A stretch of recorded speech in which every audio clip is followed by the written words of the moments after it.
À l'ombre des secrets et des oublis, notre arbre généalogique pousse silencieusement.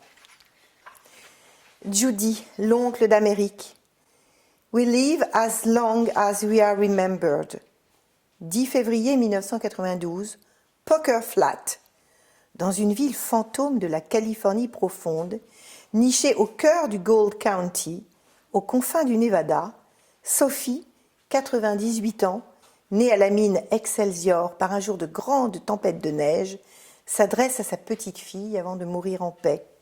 Judy, je t'en prie, retrouve-les, promets-moi, recompose la famille, cherche nos racines. 10 février 1999, Paris. Hello, my name is Judy Sainte-Croix-Lassia. Are you from my family? If not, accept my apologies and I will sure refrain. P.S. My grand-grandfather was from Fushi. Bonjour, je m'appelle Judy Sainte-Croix-Lassia. Êtes-vous de ma famille? Sinon, pardonnez mon intrusion. Je ne vous importunerai plus. P.S. Mon arrière-grand-père était de Fushi. C'est un petit mail surprenant qui vient d'arriver sur la boîte professionnelle de Christophe, mon mari. Son adresse d'origine est Sainte-Croix Sculpture. Nous sommes en 1999 et bien qu'encore à ses balbutiements, Internet, outil révolutionnaire, tisse son réseau invisible sur la planète et nous réserve une surprise de taille.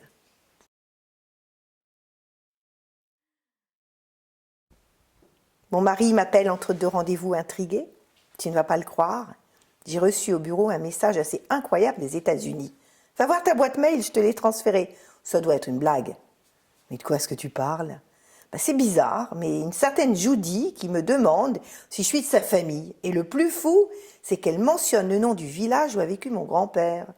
Je vais appeler ma mère, elle en sait plus que moi sur la famille. En plus, ça va l'intéresser, d'après son adresse, c'est une artiste, un sculpteur. Un mail laconique et soudain une histoire incroyable débute, sans que nous puissions seulement imaginer à quel point elle va profondément bouleverser notre famille et nous amener tous à vivre un maelstrom d'émotions, participer à la construction de nos enfants et leur permettre de me rejoindre dans mes racines de cœur, car cet événement réveille en moi brutalement un espace secret, caché dans ma boîte à souvenirs et de vieux rêves endormis. Les États-Unis ont toujours fait partie de mon histoire.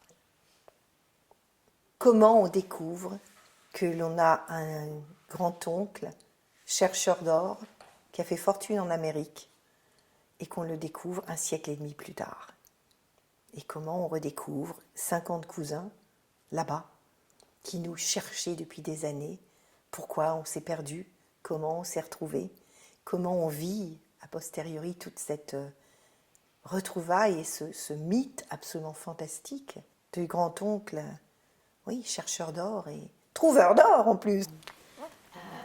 Qu'est-ce que ça bouleverse dans la famille? Ça construit, ça soude? Cette découverte a résolument ouvert des espaces. Notre fille, à l'époque, a 7 ans, notre fils en a donc 12 ans, et on part en Amérique. On part sur les traces, on va aller découvrir les mines, les villages qui sont encore intacts.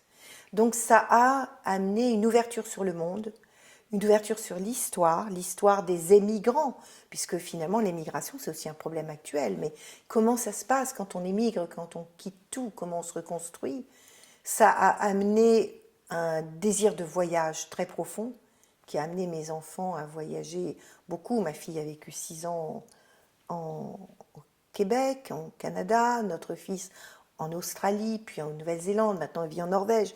Donc ça a ouvert des espaces de possibles et ça a permis de rencontrer, de voir des synchronicités que je raconte dans la nouvelle avec des... C'est étonnant, 2 à 3 générations plus tard, comment les prénoms se ressemblent, comment les histoires se tissent, comment les passions sont communes, comment les modes d'éducation sont communs, comment finalement dans l'invisible se tissent des liens, des signes de reconnaissance qui sont absolument incroyables. Et puis comment certains êtres de notre passé qu'on ignorait ont été des gens qui ont créé des choses, qui ont laissé des traces, qui ont laissé des mémoires, que leur vie était inspirante. Et on a d'ailleurs redécouvert après Jean-Baptiste chercheur d'or en Californie, en route vers l'Amérique, et j'ai retrouvé toutes les traces de ce grand-oncle qui sont absolument phénoménales, où on retrouve.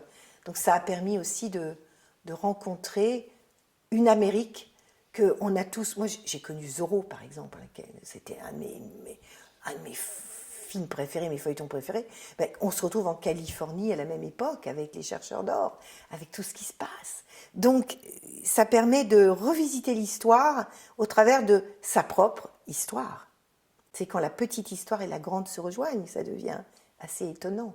Et on a tous, dans nos grands-parents, dans nos oncles, dans nos tantes, que ce soit avec l'histoire des guerres, il y en a eu un minimum 2 dans nos grands-parents. On a eu la guerre de 14, la guerre de 40. On peut retrouver des histoires de résistants, on peut retrouver beaucoup d'histoires. Et au travers de l'histoire de nos ancêtres, de nos parents, grands-parents, arrière-grands-parents, on peut retrouver la grande histoire. Et je trouve que ce que nous avons vécu et que je partage, c'est une invitation à les retrouver aussi, recollect, comme on dit en anglais, à les retrouver, interroger ceux qui sont encore vivants pour leur poser des questions sur comment ils ont vécu, ce qu'ils ont vécu, ce qu'ils ont... Et on a besoin d'arrêter un peu le temps et de capter des mémoires avant qu'elles ne disparaissent. Voilà ce que ça a enseigné.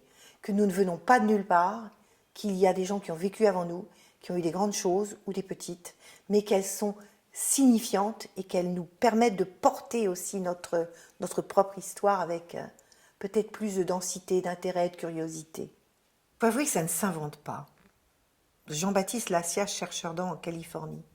Quand ça nous est tombé dessus, like a coconut, comme dirait notre cousine Judy, c'est une espèce de ballon d'oxygène, d'émerveillement, qui nous a complètement saisis. Et quand on a reçu ce livre, au bout d'un moment, nos cousins d'Amérique, qui parlent de tous les émigrants vers les États-Unis et le Canada, qui sont partis de l'Est de la France, là on est dans les Vosges, l'Alsace, en route vers l'Amérique, le 23 novembre 1886, Jean-Baptiste Lassiage, âgé de 26 ans, arrive en Amérique après avoir embarqué au Havre, traversé l'Atlantique sur le Normandie. Il débarque sans doute à Castle Garden, à New York, comme la majorité des immigrés qui arrivent aux États-Unis à cette époque, puisqu'Ellis Island n'ouvrira que 6 années plus tard, en 1892. Il est né à Fouchy, fils de François-Antoine Lassiage Sabotier, et de son épouse Rosalie Armbruster, native de Brighton Hall. Et voilà. Et en fait, on a retrouvé, après tous ces écrits, et ils sont aussi sur des livres aux États-Unis, où on a redécouvert la vie de cet homme qu'on ignorait totalement. On est allé visiter tout ça avec les enfants, à pied et en 4x4, pour aller retrouver la mine de Lucky Hill. Pour retrouver, on a cherché des pépites, on a trouvé un peu de poudre d'or.